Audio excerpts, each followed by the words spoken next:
Hay un pequeño libro en el Antiguo Testamento que está entre lo que llamamos los profetas menores. No es porque sean más chiquitos que los demás, sino porque el periodo en que profetizaron, el periodo en que Dios los utilizó fue más corto relativo a otros profetas que se llaman los profetas mayores. Entre esos profetas hay un profeta que se llama Amós, que Dios llamó en un tiempo muy difícil del pueblo de Israel.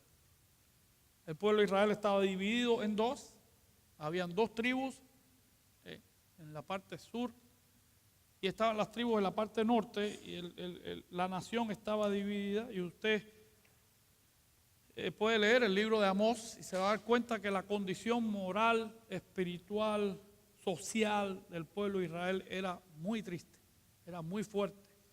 Dios critica muchísimo a su pueblo y es uno de los momentos más tristes o negros de la historia del pueblo de Israel, donde Dios llama a un hombre a hacer ministerio en un tiempo muy difícil.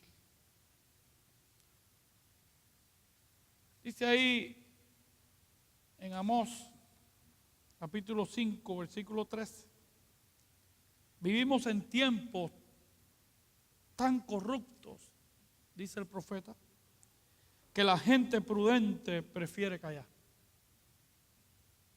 Vivimos en tiempos tan corruptos que la gente prudente prefiere callar. Cualquier similitud con los tiempos que estamos viviendo es pura coincidencia, vamos a ponerlo así. Vivimos en tiempos tan corruptos que la gente prudente prefiere callar. Yo quiero compartir con ustedes varias cositas importantes de ministerios en tiempos difíciles.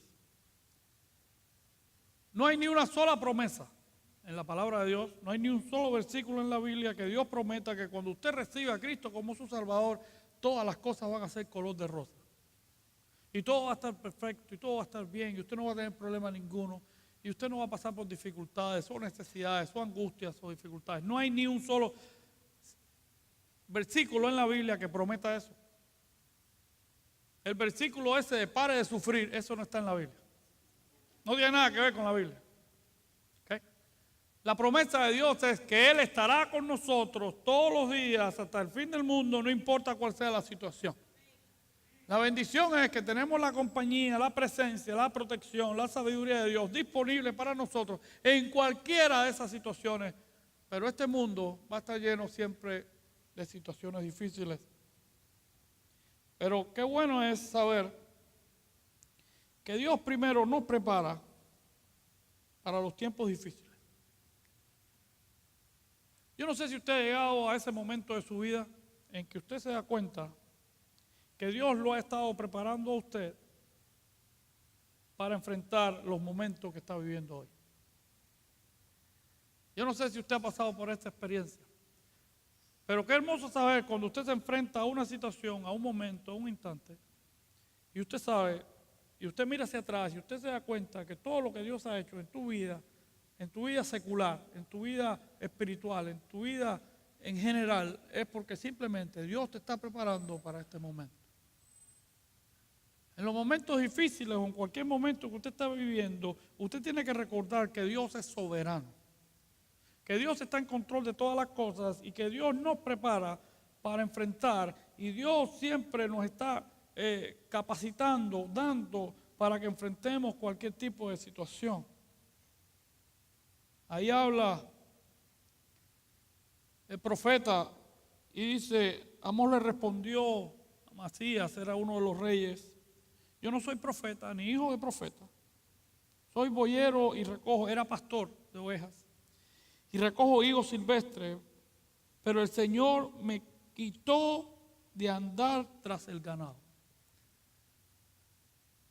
Amós no era ni profeta, ni hijo de profeta, era un pastor de ovejas, atendía ganado, trabajaba en el campo, y Dios utilizó todo eso para prepararlo para estos momentos difíciles. Quizás espiritualmente hablando o en su categoría religiosa no estaba o no pertenecía al grupo que debería ser escogido para lo que Dios quería, pero la vida de Amós lo preparó para el momento en que Dios lo llamó, igual que tu vida y la mía. No hay cosa que Dios haya permitido en tu vida, no hay cosa por la cual hayas pasado en tu momento, no hay cosas con las cuales estés lidiando hoy que no sea simplemente la preparación para lo que Dios quiere hacer. Dios prepara para los momentos. Dios provee para los momentos difíciles, cualquiera que sea. También Dios llama en tiempos difíciles. Si algo tenemos que saber nosotros los cristianos, que el llamado de Dios es permanente, no importa qué momento de nuestra vida estemos viviendo. Como familia, como nación, como iglesia, como sociedad, como usted quiera, en el medio de cualquier situación hay un llamado de Dios. Dios llama a sus hijos a responder a un propósito. Hace poco leí un pensamiento que me gustó mucho, decía: lo peor de estar muerto es vivir sin propósito. Lo peor de estar muerto es vivir sin propósito. Nosotros como cristianos entendemos que Dios te está llamando con un propósito. Dios tiene un llamado para ti. Dios tiene un llamado que es único para ti. No necesariamente tiene que ser que Dios nos llame a todos al pastorado, que nos llame a todos a servir al Señor full time, pero Dios tiene un llamado para cada uno de ustedes, donde quiera que esté, apoyado en lo que Dios ha hecho en tu vida, en la preparación. Recuerda, tu vida pasa por una preparación, entonces tu vida llega a un llamado de Dios.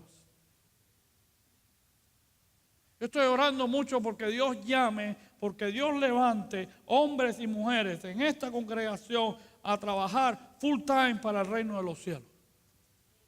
Yo estoy orando mucho porque Dios levante jóvenes en esta congregación que digan: yo quiero responder al pastorado, yo quiero ser pastor, yo quiero ser misionera, yo quiero ser misionero, yo quiero dedicar mi vida exclusivamente al servicio del reino de los cielos. Yo estoy orando mucho por eso. Yo quisiera que Turning Point se convirtiera en un lugar que Dios utilizara para levantar hombres y mujeres de Dios para dedicar, responder a su llamado al ministerio. Dios te prepara, Dios tiene una época de preparación, Dios te llama. ¿Verdad? Dice ahí en el versículo capítulo 7, y me dijo, se está refiriendo a Dios: ve y profetiza a mi pueblo Israel, así que oye ahora la palabra del Señor. Tú me dices que no profetice yo contra Israel, ni hable en contra de la casa de Isaac. Dios había llamado a Amós a hablar en contra de la situación moral, política, social, religiosa que tenía el pueblo de Israel, que era un total desastre. Era por donde quiera que usted lo miraba, todo lucía horrible, todo estaba mal hecho, había mucho pecado en el pueblo de Israel, y Dios llama a este hombre a decir: es tu misión de predicar lo que yo te estoy mandando a hacer. Es tu misión de predicar mi mensaje. No importa cuál sea la situación que estemos viviendo, no importa cuál es el momento en que estamos viviendo, Dios nos está llamando a predicar su mensaje.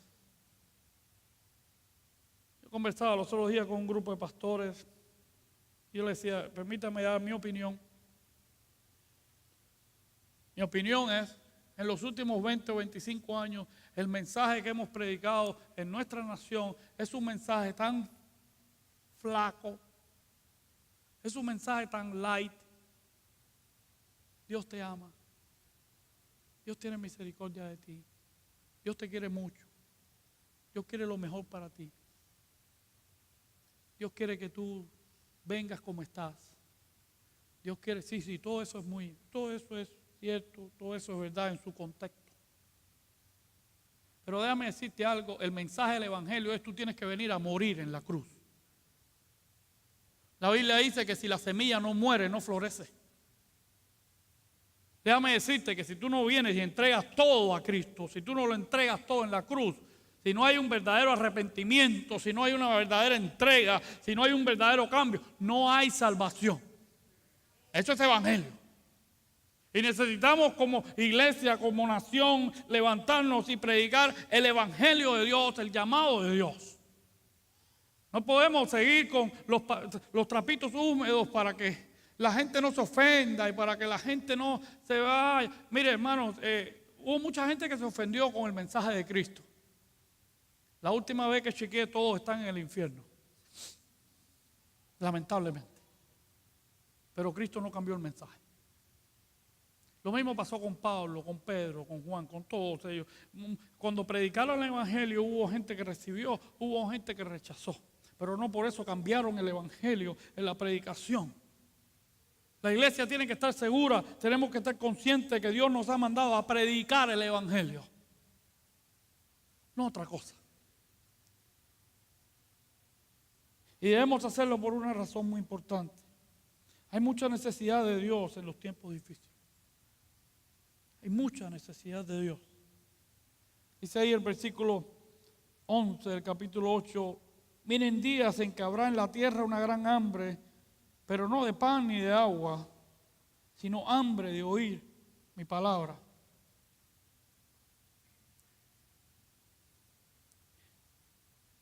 Ustedes saben, yo acabo de regresar de un viaje que hice a Cuba. Yo no quería ir.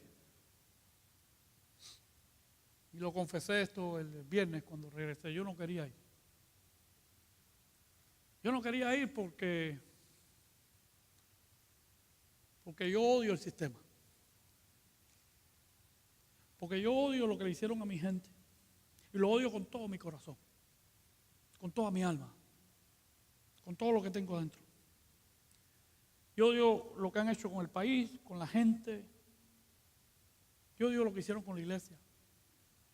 Yo lo odio con todo mi corazón. Y yo le dije, Señor, yo no quiero gastar $5 de mi bolsillo en ese lugar. No lo voy a hacer y no lo quiero hacer. Así que la única forma es que si tú provees que alguien me pague hasta la Coca-Cola que me voy a tomar. Y a veces, en su inmensa misericordia y gracia, Dios contesta oraciones como esa. A veces. A veces. Y recibí la invitación de parte de esta organización, de Global Ministry Foundation, y ellos me dijeron, te vamos a pagar hasta la Coca-Cola que te vas a tomar. Y yo me monté en un avión y me fui para Cuba. Cuando estaba en el aeropuerto, cuando estaba a punto de entrar al aeropuerto, a pasar por aduana, vino una persona de seguridad y me preguntó quién éramos nosotros. Los únicos en el avión que speak English éramos nosotros, todos los demás.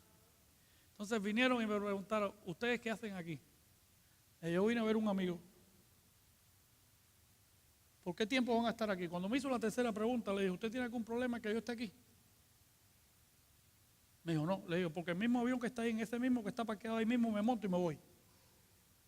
Yo todavía estaba ahí, pero yo no quería entrar. Yo no quería entrar porque no quería. Y se lo confieso con todo mi corazón. Yo estaba loco porque aquel hombre me dijera, sí, si tiene que montarse, dice. Pues yo ahí mismo me iba a montar otra vez y me iba a la casa. Pero no, me dijo, no, señor, usted está bienvenido aquí, entre, por favor. Y para ser honesto, de ahí para allá nos trataron muy bien. Pero Dios me habló de forma extraordinaria.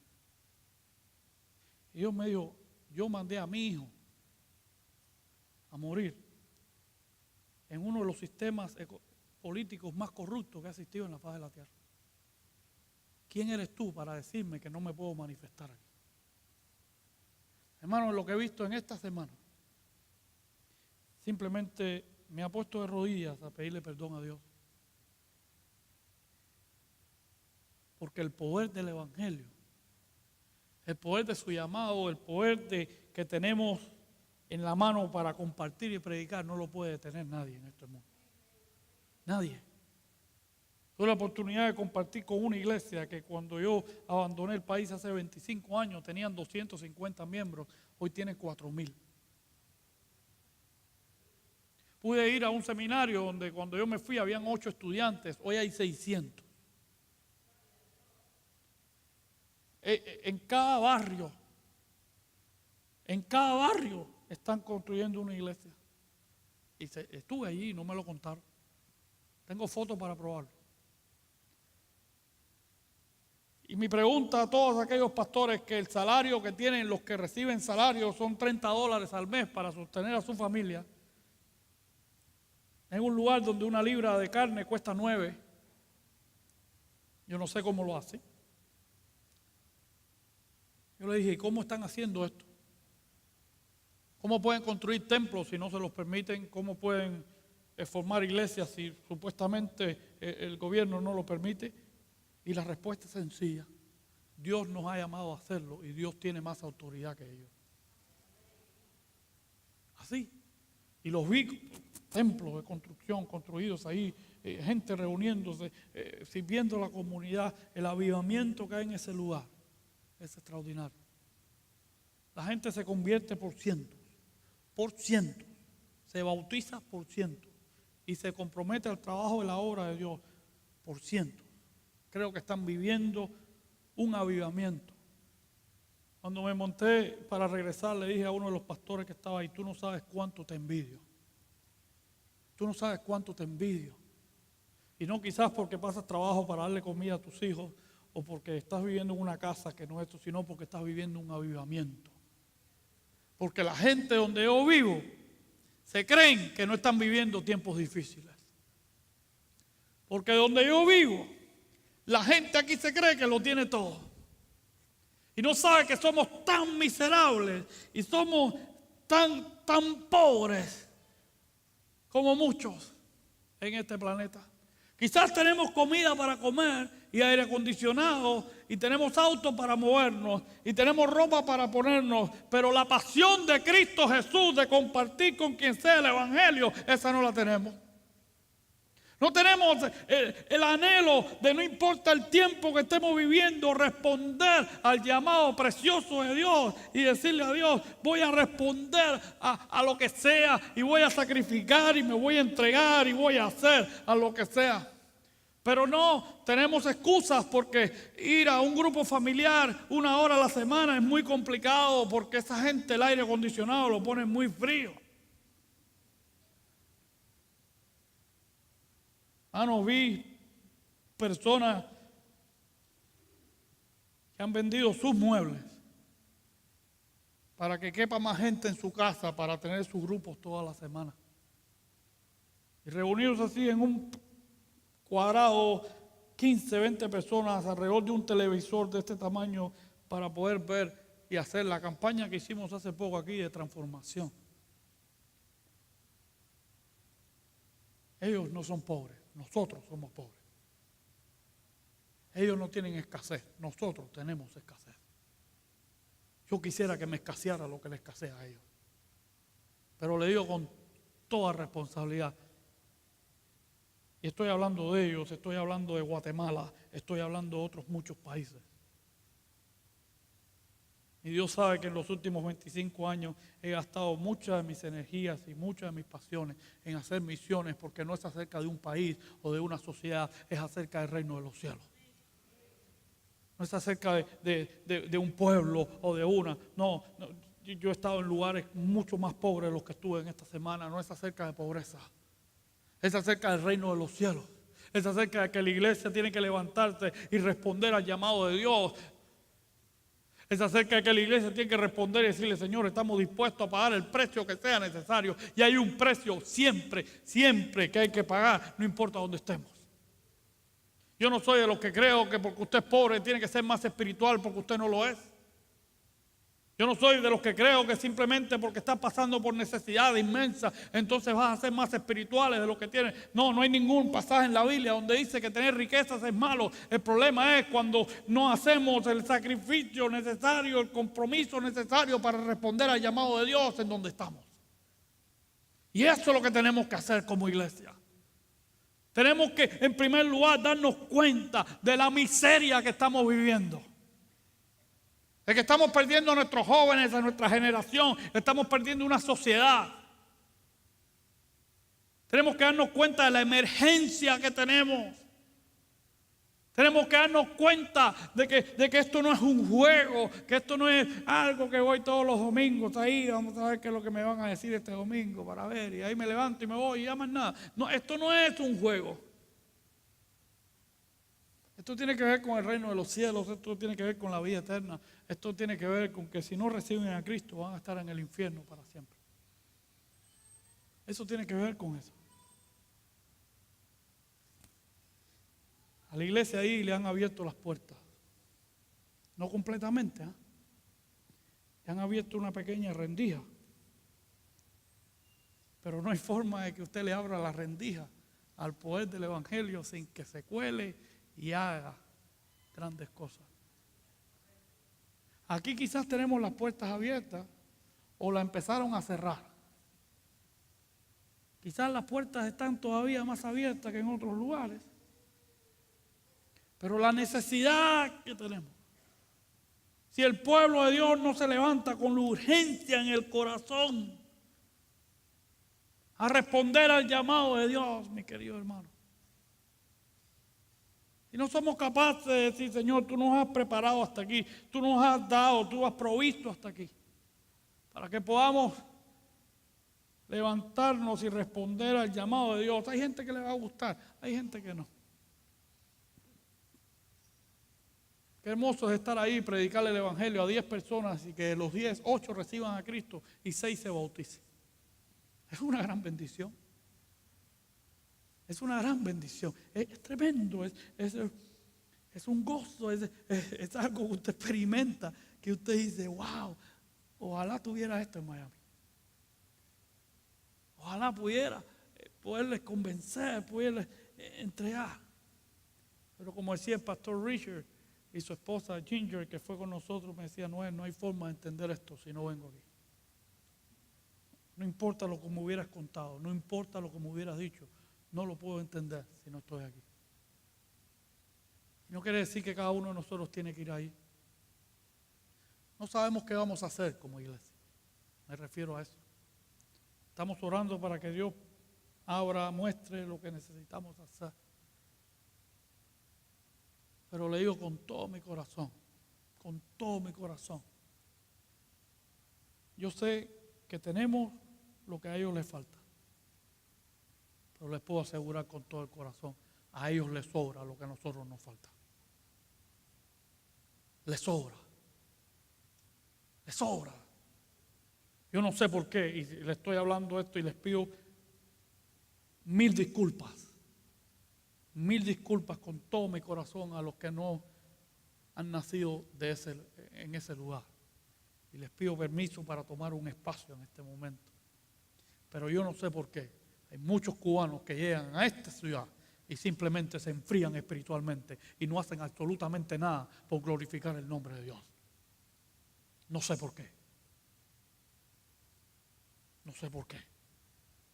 Y si tú en tu país, no importa dónde venías, tenías la pasión porque había necesidad, por Cristo Jesús, ¿por qué has llegado aquí y lo has perdido?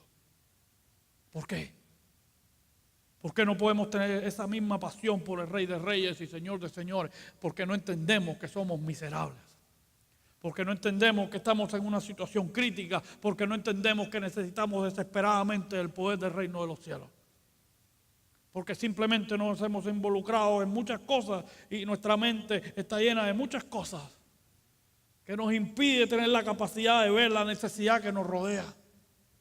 La necesidad de estos jóvenes, la necesidad de esta generación, la necesidad de nuestra propia gente, que solamente puede ser llenada con la presencia del Rey de Reyes y Señor de Señores.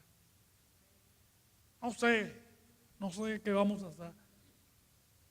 Pero créanme, yo le estoy pidiendo mucho más a Dios, no solamente por lo que nosotros podemos hacer, sino de qué forma podemos transportar, de qué forma podemos exportar esa pasión por Cristo Jesús. Y esa pasión la he visto en muchos lugares, la he visto en Guatemala, la he visto en otros tantos lugares. No tiene que ver nada la pobreza, no tiene que ver nada la situación social, no tiene que ver nada, simplemente tiene que ver con la necesidad de saber que necesitas de un Salvador. Y que Cristo es la única solución, no importa dónde estemos. El poder de Dios es el mismo allá, es aquí, es donde quiera. Todo lo demás simplemente es una excusa. Simplemente es eso, una excusa. Simplemente es eso. Amós no tuvo chance para responder a Dios y decirle: Señor, esta gente son unos asesinos, esta gente son unos inmorales, esta gente socialmente son un desastre. Amós se levantó y Amós predicó el evangelio y Amós respondió al llamado precioso de Dios. Dios siempre tiene una promesa. Dios siempre da esperanza en los tiempos difíciles. Dios es la única solución. Dice: cuando llegue el día, yo volveré a levantar el tabernáculo de David, que ahora está derribado, y repararé sus grietas, y reedificaré sus ruinas, y volveré a edificarlo como en el pasado.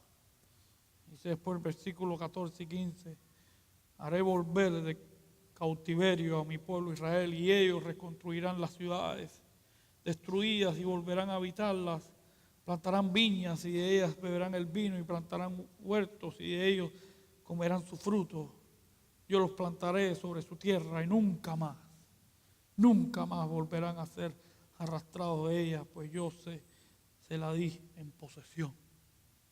El negocio de Dios es restaurar. El negocio de Dios es levantar. El negocio de Dios es salvar. El negocio de Dios. Cuando usted lee el libro de Amós, lo que es el capítulo 4, Dios repite la frase, una misma frase varias veces. E hice esto para que volvieran a mí. Hice esto para que volvieran a mí, pero no quisieron.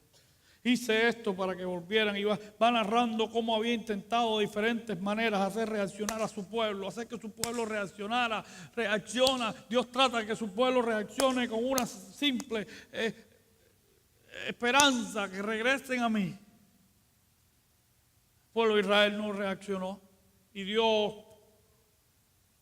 puso su justicia, Dios puso su acción, y entonces pagaron altamente las consecuencias. Yo estoy rogando a Dios en su inmensa misericordia que la iglesia en esta nación, que la iglesia en esta ciudad podamos pararnos ahí en Amós capítulo 4 y poder entender: Dios está haciendo muchas cosas para hacernos regresar a Él.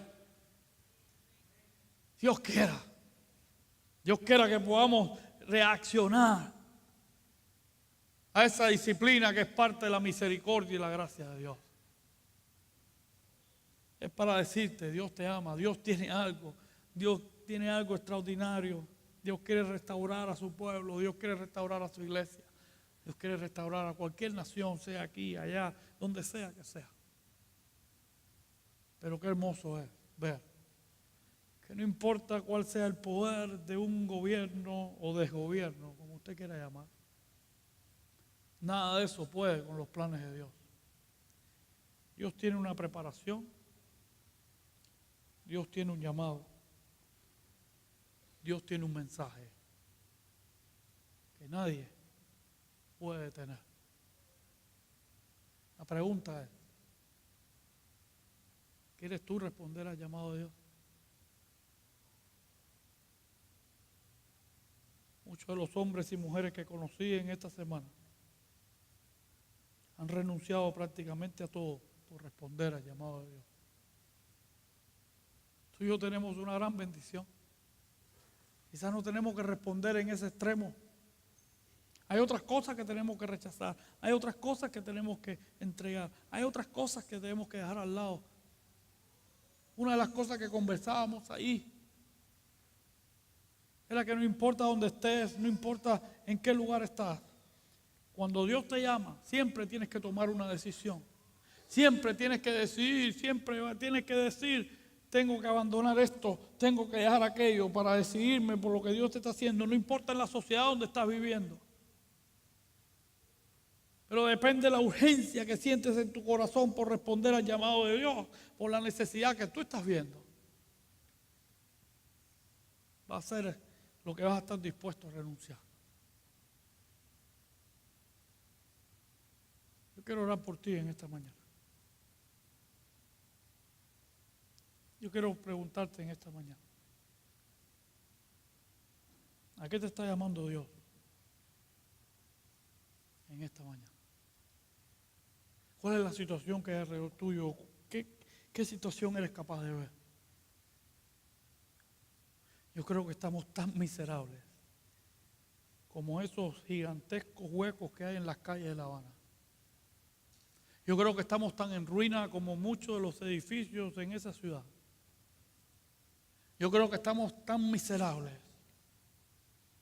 como muchos de esos pueblos aislados y abandonados de ese lugar. Yo lo creo. Yo lo creo.